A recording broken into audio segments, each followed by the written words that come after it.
Assalamualaikum warahmatullahi wabarakatuh. Selamat pagi dan salam sejahtera bagi kita semua. Yang terhormat, Dr. Dewi Susita MSI selaku Ketua Sidang. Yang saya hormati, Dr. Christian Wiradendi Wolor, SEMM selaku Sekretaris Sidang. Yang saya hormati, Dr. Agung Wahyu Handaru, STMM selaku Penguji Ahli. Yang saya hormati, Dr. Suherman MSI selaku Dosen Pembimbing 1 Penelitian Skripsi. Yang saya hormati, Dr. Randa Solikah MM selaku Dosen Pembimbing 2. Perkenalkan, nama saya Zulfi Karismahdi, mahasiswi Program Studi S1 Manajemen Fakultas Ekonomi Universitas Negeri Jakarta.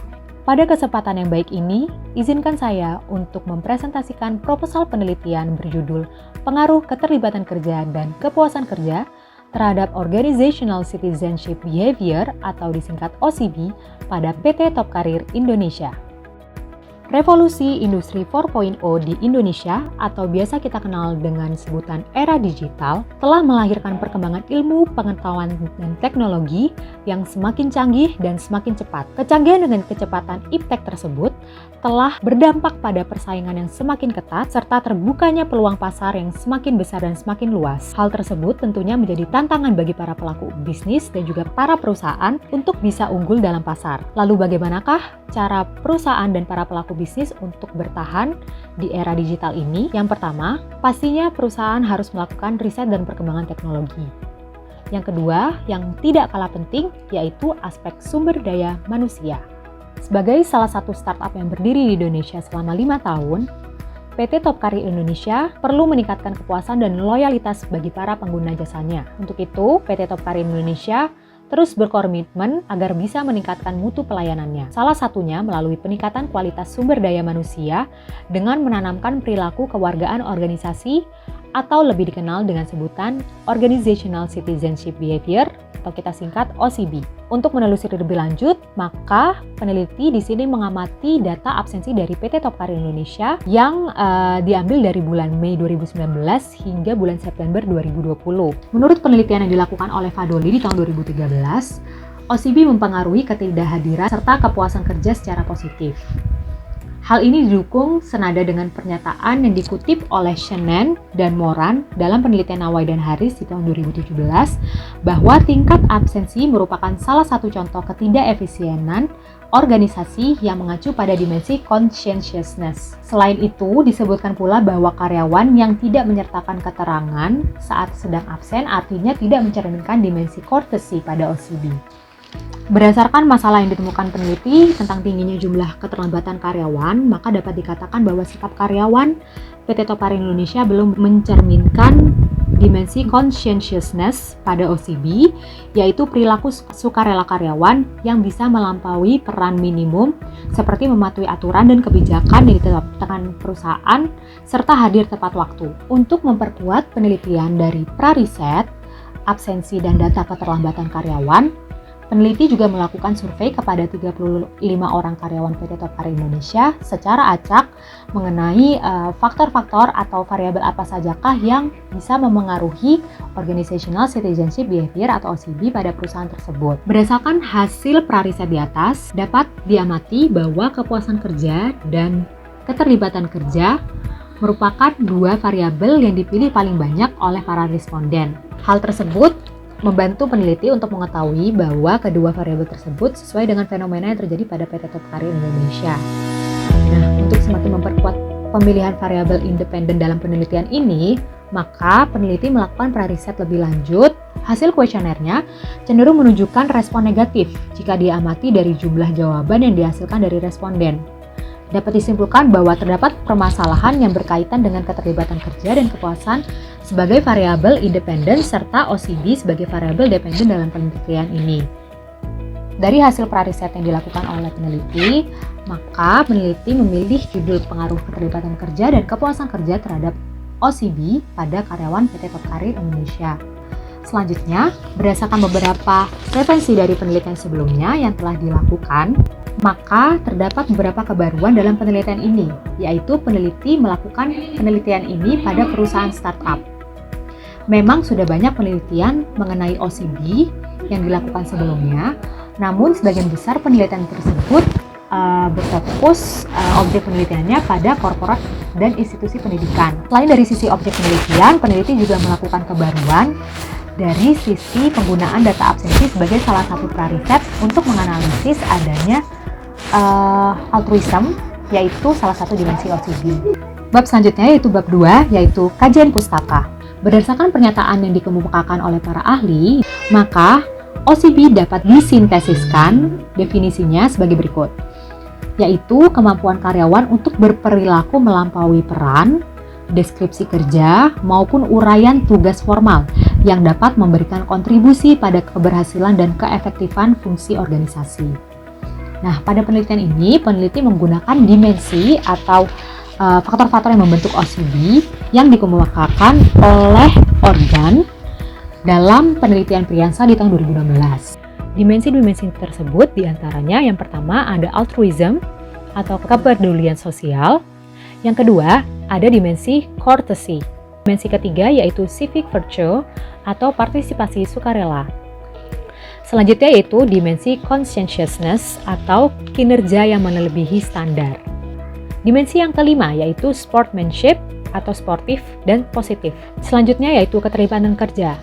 Berdasarkan pernyataan dari beberapa peneliti terkait definisi dari keterlibatan kerja, bahwa keterlibatan kerja dapat disimpulkan pengertiannya sebagai sebuah tingkatan yang bisa dicapai karyawan untuk berpartisipasi atau terlibat dalam sebuah pekerjaan dalam lingkup organisasinya. Pada variabel keterlibatan kerja ini, peneliti menggunakan dimensi yang dikemukakan oleh Lodal dan Keiner dalam penelitian Pujiomo dan Sahra di tahun 2019. Dimensi-dimensi ini diantaranya yang pertama ada response to work atau respons pada pekerjaan. Selanjutnya yang kedua ada expression of being job involved atau ekspresi keterlibatan kerja. Selanjutnya yaitu dimensi sense of duty atau bertanggung jawab terhadap pekerjaan. Selanjutnya yaitu dimensi yang terakhir yang membangun keterlibatan kerja adalah feeling about unfinished work and absenteeism. Baik, selanjutnya kepuasan kerja.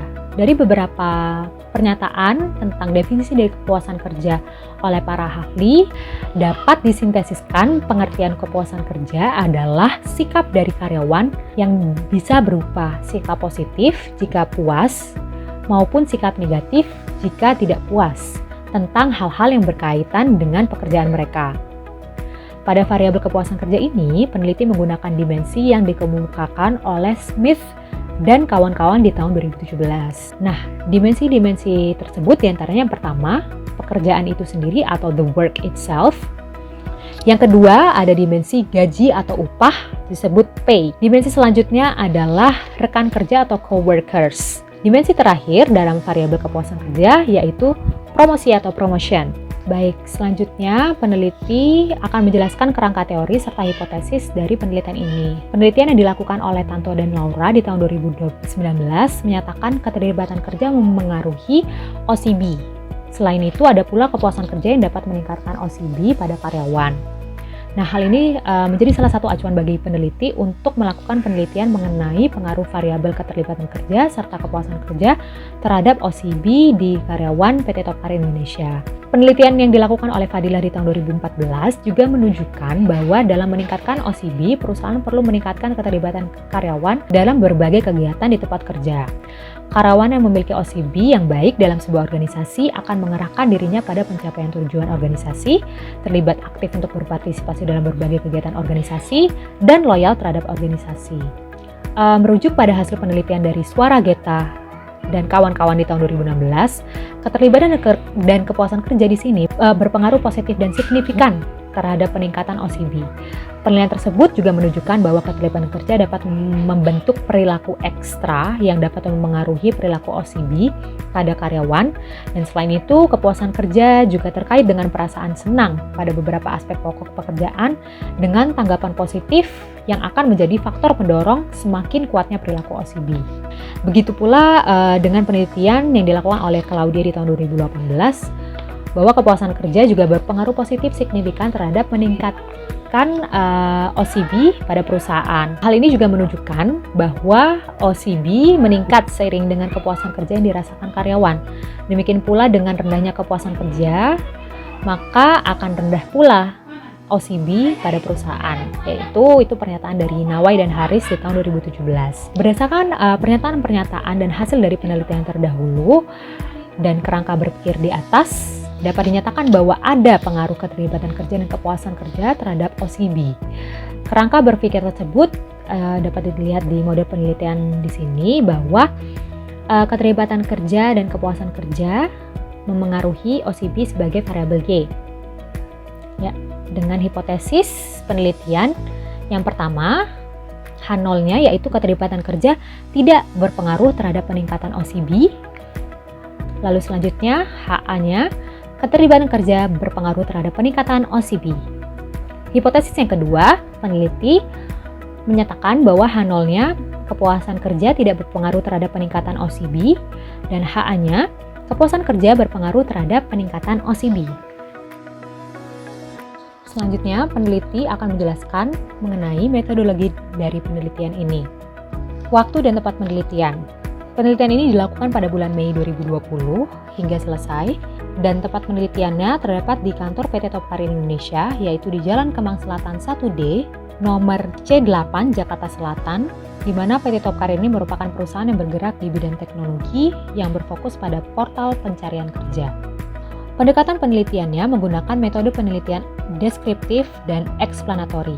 Menurut Nazir di tahun 2014, penelitian deskriptif memiliki tujuan untuk membuat deskripsi atau gambaran secara sistematis, faktual, dan akurat mengenai fakta-fakta, sifat-sifat, serta hubungan antar fenomena yang diselidiki. Sedangkan eksplanatory merupakan metode penelitian yang menjelaskan tentang hubungan antara variabel dan pengujian hipotesis yang telah dirumuskan sebelumnya dan dapat menjelaskan berbagai fenomena dalam penelitian. Untuk metode pengumpulan data dan penelitian ini yaitu dengan kuesioner. Populasi serta sampel dari penelitian ini yaitu populasinya merupakan kumpulan dari individu atau subjek penelitian dengan kualitas serta ciri-ciri tertentu yang telah ditetapkan oleh peneliti untuk diteliti dan kemudian diperoleh kesimpulan dari penelitiannya.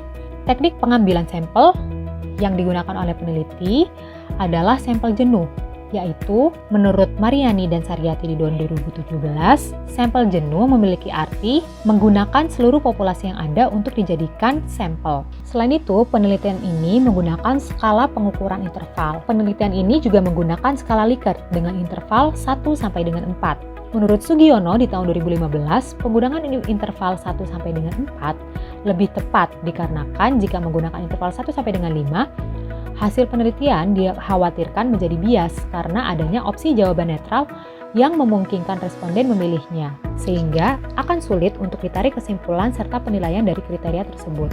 Dapat diartikan dalam instrumen yang menggunakan skala 4 titik sebagai berikut.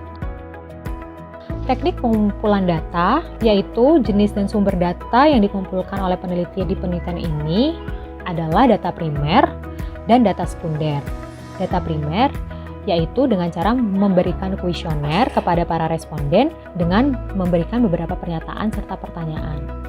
Selanjutnya yaitu data sekunder. Untuk pengumpulan data sekunder, peneliti meminta data absensi dan data keterlambatan karyawan PT Topkarin Indonesia untuk bahan pra-riset di bab 1. Analisis data yang digunakan dalam penelitian ini yaitu dengan metode Analisis Structural Equation Model atau SEM dengan menggunakan alat analisis partial least square atau PLS dengan perangkat lunak Smart PLS 3.2.6 yang dapat mengolah serta menganalisis hasil data yang telah terkumpul. Untuk memudahkan dalam menginterpretasikan hasil penelitian yang diperoleh dari hasil jawaban kuesioner pada masing-masing variabel, peneliti mengacu pada kriteria interpretasi skor sebagai berikut.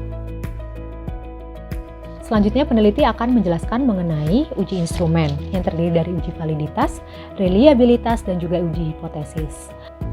Menurut Cooper dan kawan-kawan, dalam penelitian Abdillah 2015, uji validitas ini dilaksanakan untuk mengetahui apakah instrumen mampu mengukur apa yang seharusnya diukur.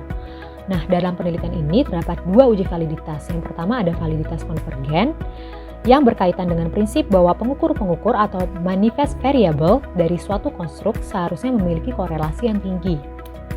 Berikutnya adalah uji validitas diskriminan.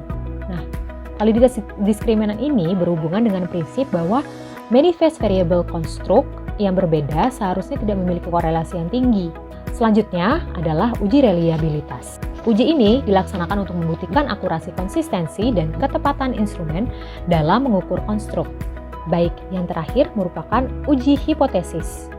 Pengujian hipotesis dilakukan dengan metode resampling bootstrap yang dikembangkan oleh Geiser-Stone dalam penelitian Ghazali dan Lathan di tahun 2015. Penerapan dari metode resampling ini dapat memiliki kemungkinan berlakunya data terdistribusi secara bebas atau disebut distribution free.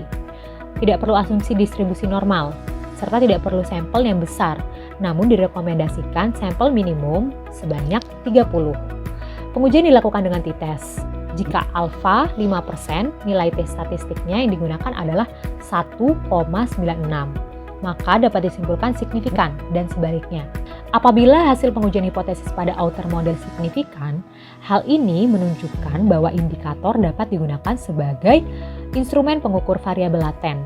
Sedangkan, jika hasil pengujian pada inner model adalah signifikan, maka dapat diartikan bahwa terdapat pengaruh yang bermakna antara variabel laten terhadap variabel laten lainnya. Demikian presentasi proposal penelitian saya yang berjudul Pengaruh Keterlibatan Kerja dan Kepuasan Kerja terhadap Organizational Citizenship Behavior pada karyawan PT Top Career Indonesia. Saya mohon maaf jika ada kesalahan penyebutan nama dan kata selama presentasi berlangsung. Kurang lebihnya mohon maaf. Wassalamualaikum warahmatullahi wabarakatuh.